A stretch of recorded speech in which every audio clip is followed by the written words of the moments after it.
Bon dia, moltes gràcies. Agraeixo molt la invitació a ser avui aquí i participar d'aquesta jornada. Jo avui us parlaré de col·laboració. Els humans portem l'ADN col·laboratiu des de temps prehistòrics. Per caçar mamuts o per sobreviure, els homes ho feien en grup. Avui, per portar a bon terme els projectes, també ens cal treballar en col·laboració i treballar en equip.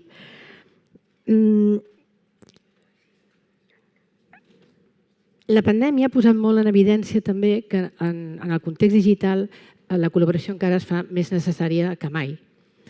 I és cert que els museus tenen una bona tradició de treball col·laboratiu, sobretot per les exposicions temporals, ja des de fa moltíssims anys, o per l'elaboració de catàlegs col·lectius, etc. Però per què col·laborar? Si estigués a la classe de màster, amb els meus alumnes els demanaria possibles respostes. Aquí, com que només tinc 15 minuts, doncs aniré al gra i avanço una resposta possible. Doncs perquè col·laborant aconseguim més i millor. Equips multidisciplinaris donen riquesa als projectes. Col·laborant arribem més lluny i les nostres col·leccions també. Ja estem a l'època del co, amb l'era del co, del cooperar, del compartir, del co-crear, del coorganitzar, del cogestionar, etc. I això ens porta al multi.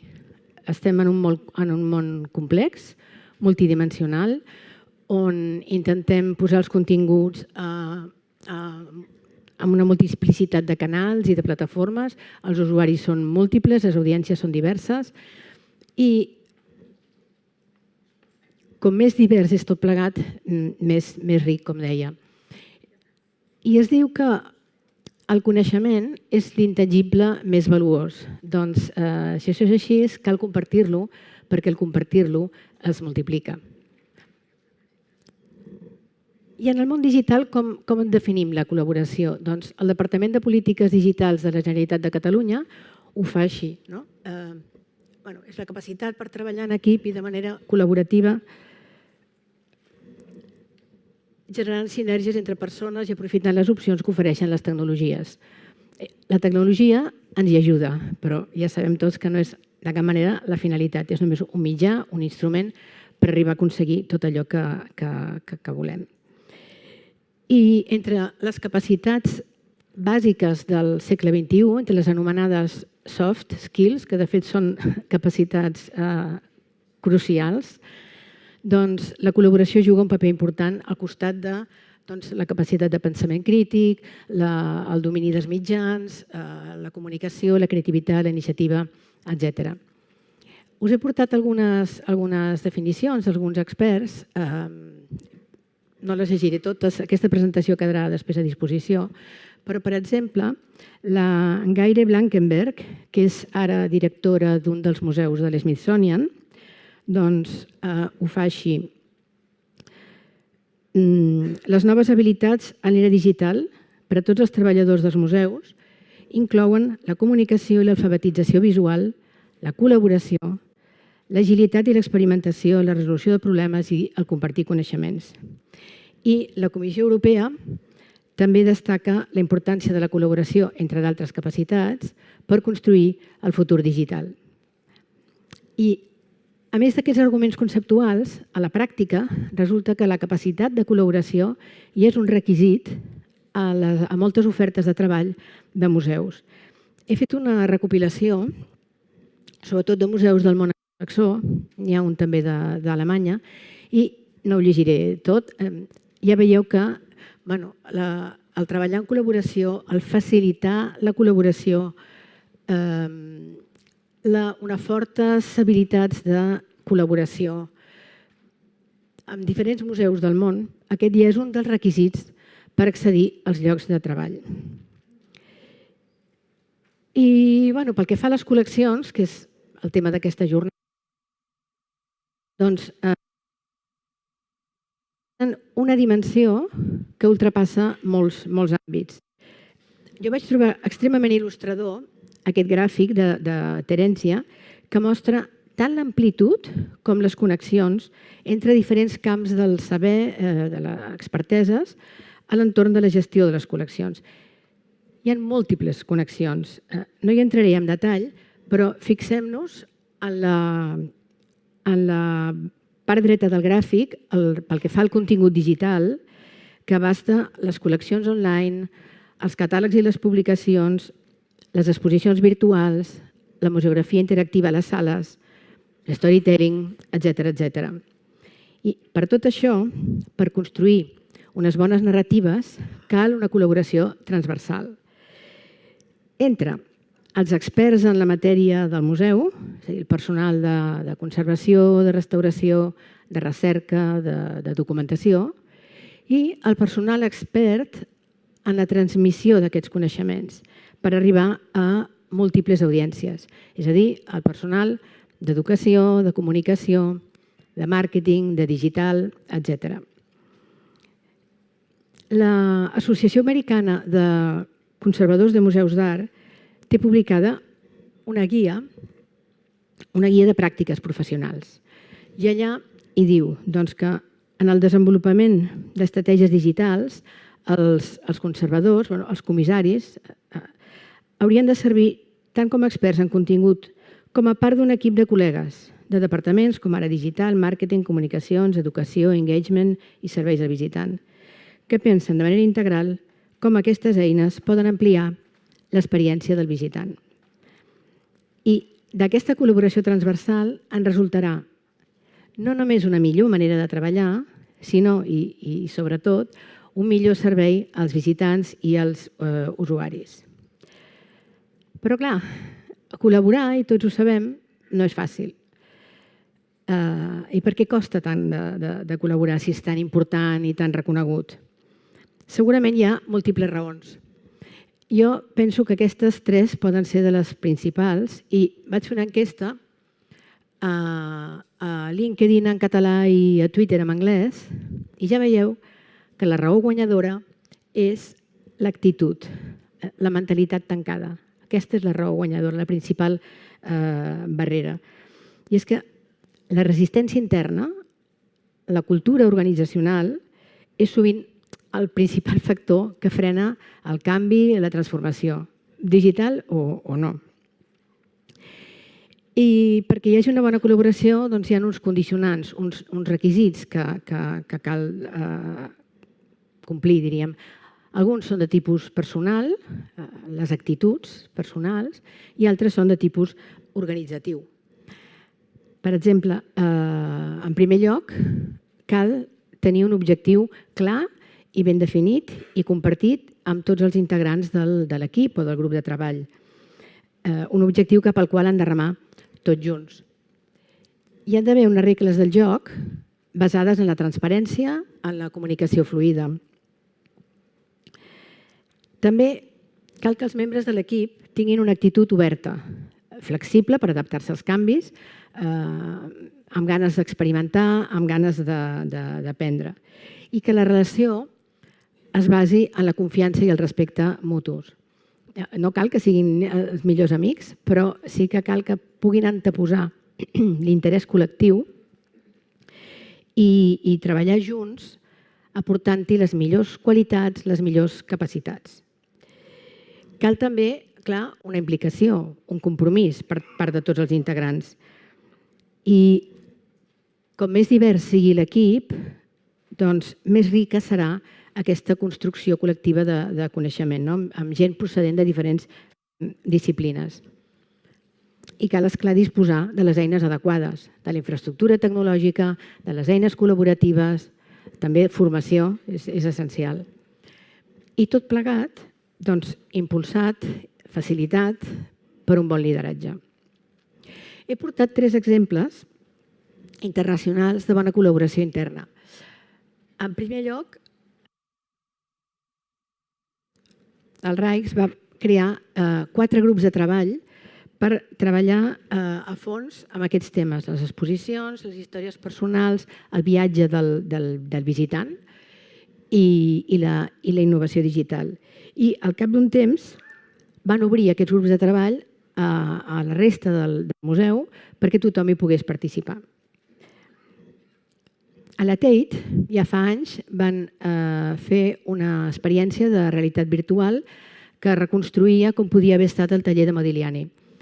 Aquí el vídeo no el passaré ara per una qüestió de temps, però teniu l'enllaç i us el recomano molt perquè és interessant com diferents membres que hi van participar expliquen el procés i com la conservadora de la Tate posa en valor precisament aquesta col·laboració transversal. I el tercer exemple prové del pla estratègic del grup de museus de ciència del Regne Unit. Ells han establert la col·laboració com un dels seus 4 eixos o les seves 4 prioritats estratègiques. La col·laboració és el segon. I es comprometen a treballar col·laborativament, internament i externament. I, a més d'aquesta declaració de principis, també expliquen què faran i com ho faran. Per exemple, el primer, compartir els marcs de bones pràctiques basats en la recerca, etc. A mi em sembla un molt bon exercici de transparència, comprometre's, dir què faran i, a més, fer-ho públic, està penjat online. A casa nostra, esclar, també tenim molt bons exemples de col·laboració. Em permetreu que en destaqui 2 en els que ha treballat el Museu Nacional d'Art de Catalunya. El Mapping de Taüll, que segurament tots coneixeu, o un projecte més recent, el d'Engagement, treballat molt en col·laboració amb la Pompeu Fabra i altres socis, i aquest projecte ja està disponible i accessible tant a les sales de romànic del museu com al web.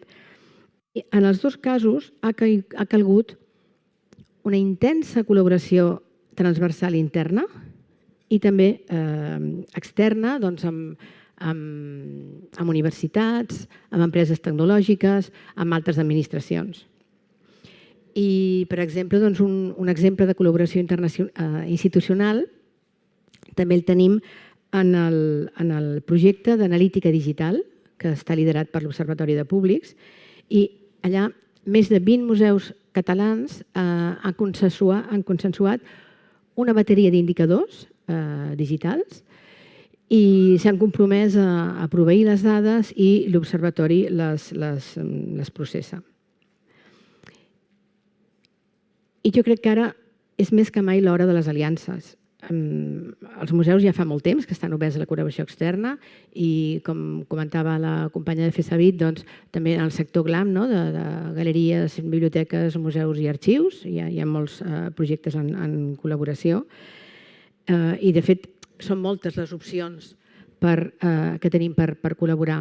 En primer lloc, clar, altres museus, ja siguin d'aquí o internacionals, també en el nostre entorn d'artistes, l'entorn històric, científic, etc., depenent de la temàtica de la nostra museu, les universitats, per descomptat, i a més amb les universitats jo recomano molt establir-hi col·laboracions perquè allà hi ha un nucli de talent i d'empenta i de ganes de fer que és molt bo d'aprofitar. Es poden establir projectes col·laboratius molt interessants, tant pels estudiants i la universitat com pel propi museu. Altres organitzacions culturals, i també fora del nostre sector, com dèiem, les biblioteques, els arxius, etc. La comunitat, els museus després de la pandèmia han fet aquest gir cap a la comunitat.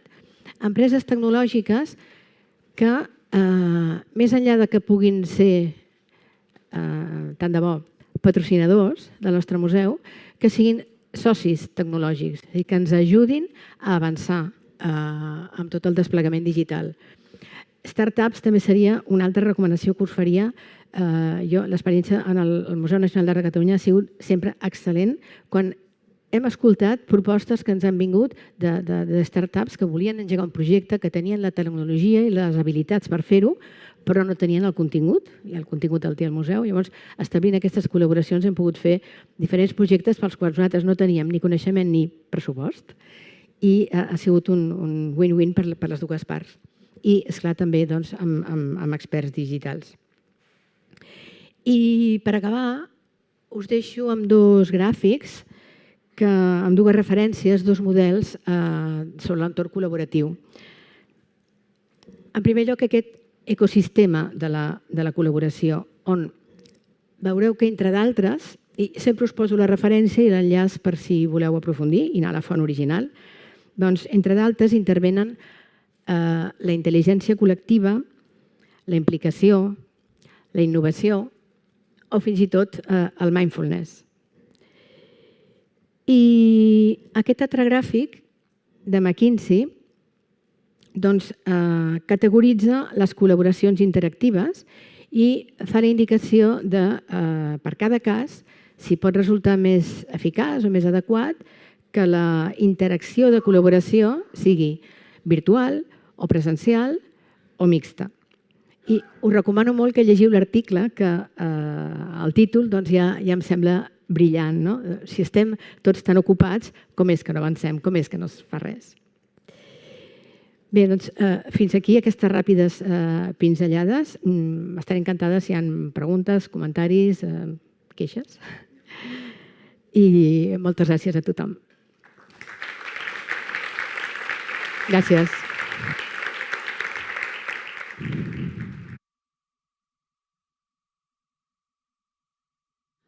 Si teniu alguna pregunta, alceu la mà i nosaltres mateixes vindrem a passar-vos el micro. I si no, durant el cafè, també.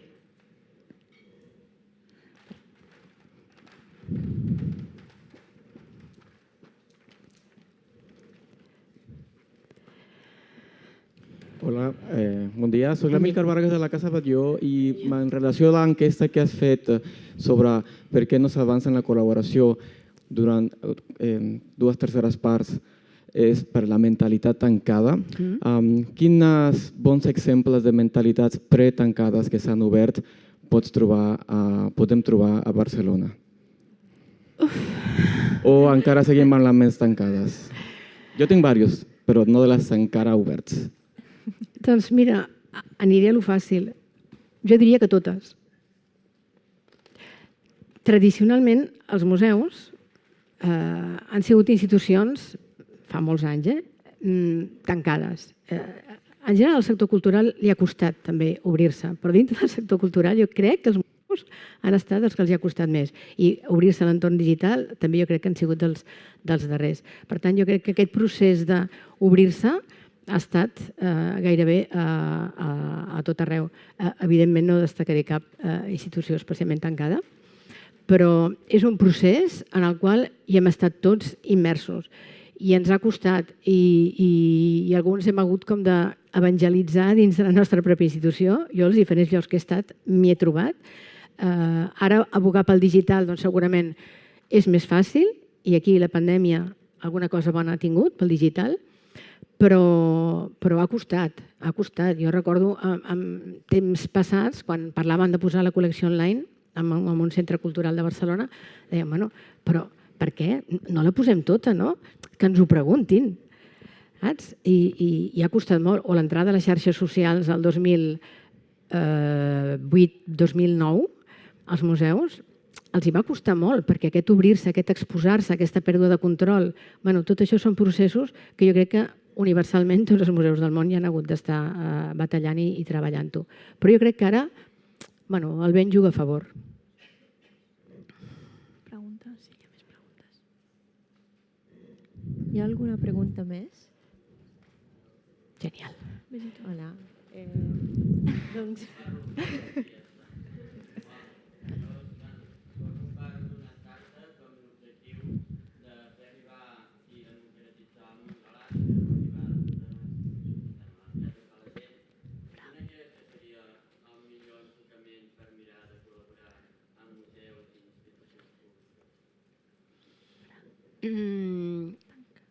Tenir un bon projecte, tenir un molt bon projecte, que no cal que sigui d'una gran dimensió, d'un gran abast, però que sigui molt focalitzat i que sigui òptimament singular. Nosaltres, al Museu Nacional d'Art de Catalunya, i per aquí hi ha la Montse Gomà, crec, que l'he vist abans, sí, i us podrà explicar millor que jo. Per exemple, vam fer un projecte pilot per tenir beacons a les sales. Unes sales al museu, a les sales de la col·lecció no té wifi. Hi ha wifi a molts espais del museu, però com que és tan gran, amb unes parets tan immenses, doncs és tot molt costós. I a les sales de la col·lecció no hi ha wifi. Llavors, els beacons ens permetien proveir capes més riques d'informació sense necessitat de connexió a internet. Però tampoc teníem els recursos ni segurament l'expertesa per fer-ho. Doncs vam obrir una startup que era molt experta en beacons, però mai havia treballat en un museu i volia donar-se a conèixer en aquest sector.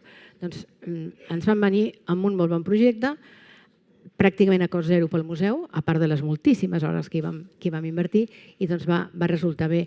O la famosa app del Unique Visitors, que ara ja no funciona, però que en el seu moment va ser també molt pionera, que els propis usuaris poguessin anar triant obres de la col·lecció i fer els seus propis itineraris temàtics i compartir-los a les xarxes. I vam tenir més de 100 itineraris creats pels usuaris.